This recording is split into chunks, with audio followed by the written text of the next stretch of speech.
I want to tell you a story, and this is something that I actually really regret doing.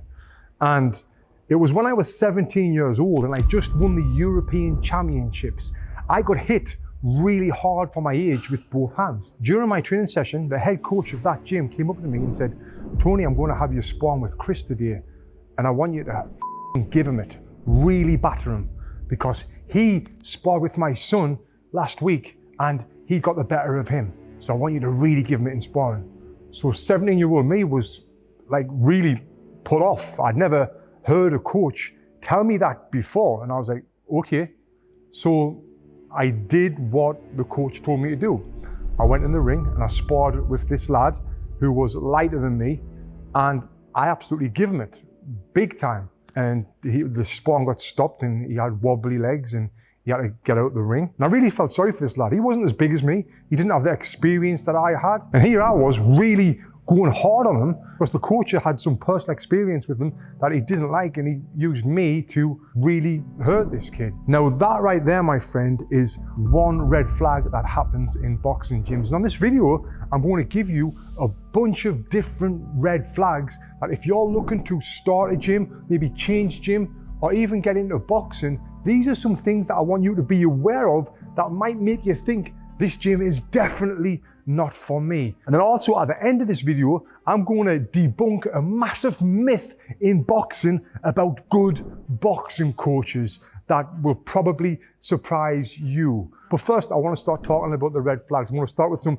minor ones, and then they're going to get bigger and bigger and bigger as this video goes on. Like the first one is not warming up. There is some gyms out there where you'll go in and you'll just start hitting the heavy bag. You get wrapped up and start hitting the heavy bag. For me, that is a red flag. It tells me that the coaches in this gym are not qualified enough or experienced enough that you know you've got to have a full dynamic warm-up on your body to make sure that you're preventing injuries as well. Now, on that is jump rope. Should you just go in and grab a jump rope and start jumping straight away?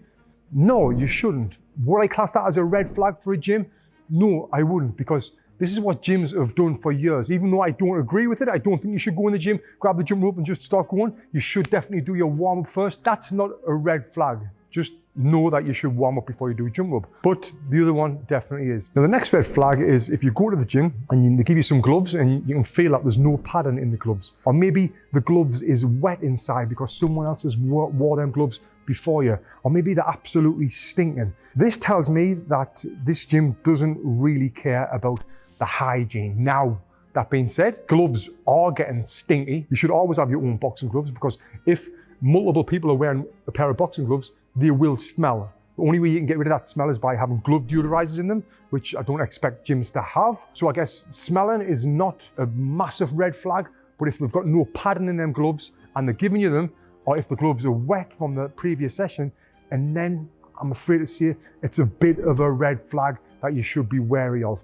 Unless the coach is telling you, listen, we don't provide gloves here, we've got these ones for you. You know, you can either buy some gloves yourself or rent some newer ones, or you're going to use these ones. So I'm not going to say that should prevent you from going to that gym. That gym is definitely a no-go if they've got them type of gloves. Just be aware of it. Now, getting these red flags a little bit bigger is if there is no structure to your training session. You just go in and they show you the basic 1-2, put you on the bag, and then they walk around and you're on that bag all the time. They don't really know what's going on in there, because without structure, that's going to prevent you from improving. The trainers should know what you should be working on each session. Now, if there are fighters in the gym and there's one or two trainers working with 10 people and you go in that gym and these fighters are all training for fights, I wouldn't be too hard on them trainers if they're not giving you the full attention. And I think you're smart enough to know what a structured training session looks like. The trainer should be able to tell you at the beginning of the session what you're going to be doing throughout that full session. If not, then he's just making it up on the fly, then that, my friend, is a red flag. Now, the next thing I want to talk about with the coaches is how much attention are you getting? Now, this depends on a lot of different things. If it's a fitness gym, if it's a fighting gym, if it's a fighting/fitness gym, if it's a volunteer coach doing this and there's a class of 30 people, or if there's 3 people in the class, there's so many different variables on what I'm about to say right now. But should you be getting one-on-one attention for the full duration of that class? No, you shouldn't, right? You shouldn't expect to get that. Should you be getting told the basics and reminders throughout the class or the session what you should be working on? Yes, you should be. The trainer should be coming, working with you, making sure that you're getting your form right and you're feeling comfortable and you're not feeling too awkward, even though you will feel awkward because boxing is awkward, especially if it's your first session. And when I talk about the myth at the end, which I'm about to bust, will tell you a lot about the coaches. But before we get into that, let's talk a little bit more about the coaches and the environment of the gym, because their environment in there is one of the biggest factors. It could be the best looking facility in the world. It could have the best coaches in the world. Well, I guess if it's got a toxic environment, that means it hasn't got the best coaches in the world, because it's the coaches help create the culture of the gym and the people who are in the gym to make it a great gym or not a great gym. Now, some gyms, not very many, but some gyms have an environment where people think they're superior to others, whether it is a coach, whether it is a fighter, or even a coach who just thinks he's the absolute man.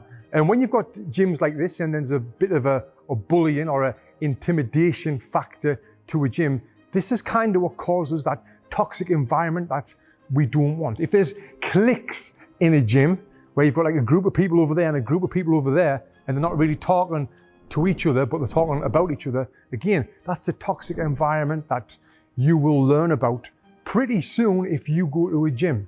Now, a good gym should welcome everyone and introduce each other to the members and the fighters and everything else to avoid that toxic, ego-driven environment that no one wants to be around. Now, also on the coaches, I want you to take a look at what the coach does through the session. Is he doing this? There's 10 people on the heavy bags, and is your coach doing this, talking, or this, or texting? That's it, like, that's the biggest red flag. When you're there training and he's on Instagram looking at girls' pictures like this, isn't she a pretty one? Nah, mate, get out of here. That's the guy you do not want to be around. You can be training anywhere in the world, and you're here with this guy. This guy should be privileged that you're coming to train with him. So if he is Pervy Pete on the Instagram, then nah, mate, that's a huge red flag. Now, also on Pervy Pete, not Pervy Pete, also on coaches is the sparring in the gym, because this is a huge thing right now. What is the sparring like? Is it hard sparring all the time? If it is, massive red flag. Sparring is for learning, not for hurting. Too many people try to hurt rather than learn. If this is happening, massive red flag, get the hell out of there. Now, that being said, you will know if you've been to a gym and you've sparred, there's always that one guy who goes a little bit hard. There's always that one guy. If you land a decent punch on him, that's it.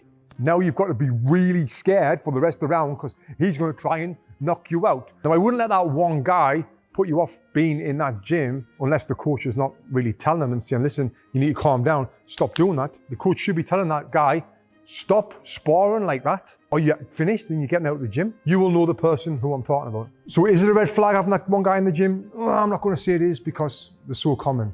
There's arseholes everywhere, which I'm sure you know. But the other thing I want to talk about the sparring, again, is what's the coach doing when the sparring's going on? Is he on his phone?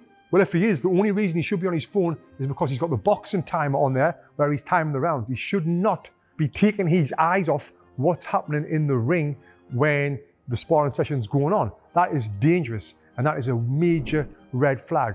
Is he laughing? Is he carrying on? Does he think that if someone gets hit and hurt and the legs go, which shouldn't happen in sparring, but it does happen, how does he react to that? Would he pull the person out of the ring straight away and say, all right, you're done, that's it, you're finished for the session?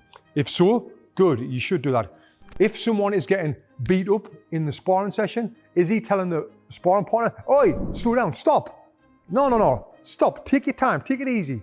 You should be saying that. If he's not even saying anything, massive red flag. That just shows that the coach has got a lack of respect for the people who are coming to him. And unfortunately, this sometimes still happens in gyms, because a lot of coaches' education that comes from their coaches' education. Now we're going back 100 years of boxing education, how it's kind of like filtered down. And these coaches are learning from Jack Dempsey's coach back in 1910. Things have changed, mate. Research has come out. Times have improved so much since then. So if this coach is still old school, huge red flag, and I would definitely leave that gym. Now, there's a huge myth about boxing coaches that I'm going to put to rest right now. And a lot of people will disagree with me on what I'm about to say. Now, before I tell you about this massive myth, I want to tell you about something that is not a myth, something that is scientifically proven to help you and me with our strength, with our recovery, with our cognitive functioning to help this improve. And that is a supplement called creatine that you've probably heard of it and you think you've got to be a big muscly bodybuilder to take creatine, not an athletic boxer. Well, that is a myth. Athletic boxers can and should be taking creatine to help them with everything I've just mentioned. And I've been taking creatine now for 3 months and I can feel a massive difference, not just in the way that I'll look, but in my overall strength and recovery as well. And I've been taking these gummies from a company called Legion Athletics that are amazing. I just have a handful of these gummies every day, and it's crazy to think that this is helping me with my overall strength and recovery. Creatine supports lean muscle growth, enhances your brain functioning, reduces muscle damage, improves hydration, and it may reduce your risk of injury unless you're training with one of them stupid coaches that I talked about. And I'm so happy that Legion are sponsoring this video because what they're going to do for you is unbelievable. You're going to really thank me later because of this. They're not only going to give you 15% off all of the supplements on their website, but they're also going to give you a full refund if you don't like the product, and you don't even have to send the product back if you don't like it. Now that's amazing, and that's because Legion are so confident that they've got the best products out there, and I'm confident in that too because I love it. Now if you want to get some, which I highly recommend, scan here or go to legionsathletics.com, use code BOXING at the checkout, and you're not only going to save that money, but you're going to get that great return policy as well. If you don't want it, they'll refund you and you don't even have to send it back. That is unbelievable. And you, my friend, will thank me later. Now let's talk about this myth that people talk about that really winds me up because it's not true. And that myth is you have to have been a fighter to have been a coach. That's not true. You have to understand boxing to be able to coach boxing. Now, I'm going to talk about this on 2 different levels here, the fighters and the fitness. For fighters, my Olympic Team G boxing coach, he had a handful of fights. He hadn't hardly any experience, but he was one of the most successful amateur boxing coaches of all time. My amateur boxing coach helped me win 7 national titles and a European gold medal. He wasn't a fighter either, but he really understood boxing and he had so much success in teaching boxing to kids at the time. Now, even Mike Tyson's coach, Custom Water, I don't even think he was a fighter. Maybe he had 1 or 2 fights, but he wasn't a fighter. But he was a great coach. He understood boxing like more than anyone else. So that's why you don't have to have been a high-level fighter to be able to teach fighters. Now, on the fitness industry, something that I know so much about because I've had a ton of experience teaching boxing for fitness for the last 15 years. I've taught thousands of people how to teach boxing for fitness and have success doing it over the last 8 years. And I've done that through my Boxing Fitness Academy. This is a certification course where we don't just show you how to teach boxing for fitness, but we show you how to have success in doing it as well, how to charge for training sessions and be able to help change people's lives with boxing. And you don't even have to have been a boxer to be able to do that. You need to understand it. And on my course, I give you the perfect understanding of being able to teach boxing for fitness and charge for your sessions to help you create a career in this. Now, if you're interested in this course, you can click here and it'll take you straight through to the website where you can learn a lot more and get all the details there.